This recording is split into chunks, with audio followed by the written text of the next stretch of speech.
In today's show, we're going over the 5 benefits of intermittent fasting for women. I'm Dr. Travis Ziegler. And I'm Dr. Jenna Ziegler. And in the next 5 minutes, we're going to be going over briefly what intermittent fasting is, and then we're going to jump right in to the 5 benefits that women get from intermittent fasting. But before we jump in, make sure you click the link down in the comments or in the description down below and check out our intermittent fasting guide that includes meal plans and recipes to get you started on your intermittent fasting journey. So let's jump in to just briefly talk about what intermittent fasting is. And what it essentially is just where you take a break from eating on a daily basis usually. There's a couple different styles of intermittent fasting. The most common one is what's called a 16-8 intermittent fast. And with a 16-8 intermittent fast, it just means that you fast for 16 hours. And then you eat your entire caloric allotment of food within an 8-hour period. Often this means not eating anything after dinner, which is usually around 7 or 8 p.m., until lunch the next day. This is often the best type of intermittent fasting to start with. And if you want to even tone it down a notch, you could even go from dinner to breakfast the next day to get started and then work your way up to this other way. So with that being said, let's jump in to the 5 benefits of intermittent fasting for women.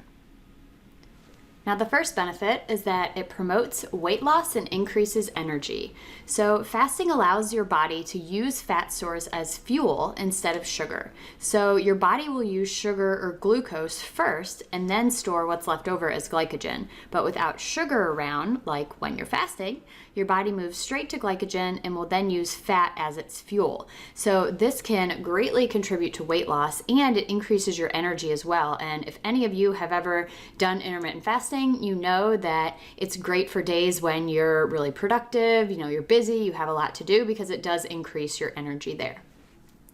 The second benefit is it decreases inflammation.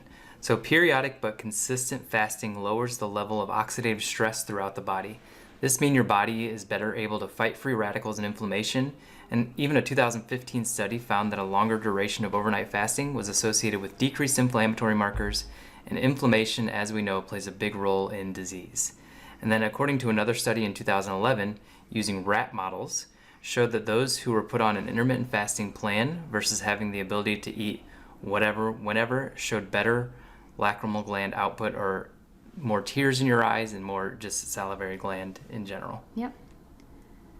Now, the next one is that it manages your blood sugar. This is so important for so many people that have issues with blood sugar, but it allows your body to more easily process glucose and helps to regulate your insulin and blood sugar levels. So when we prevent the buildup of insulin, we allow our bodies to handle sugar more effectively. And this is great news for people with diabetes, or those that might be, their doctor may have said that they have pre-diabetes or something like that. So protection for your brain and heart is the next benefit of intermittent fasting. Some studies have shown that the anti-inflammatory effects of intermittent fasting may slow down neurodegenerative diseases like Alzheimer's and dementia, and may also decrease certain contributors to heart disease as well. Fasting overall just helps the body with autophagy, which is responsible for the body's cellular turnover. So what are your next steps with intermittent fasting? Make sure you check out the full intermittent fasting playlist that we have, and you can click that above at the top of the screen right now, or you can find that in the comments as well, or in the description. And then also, if you want our full guide to intermittent fasting, make sure you check that out down in the description below.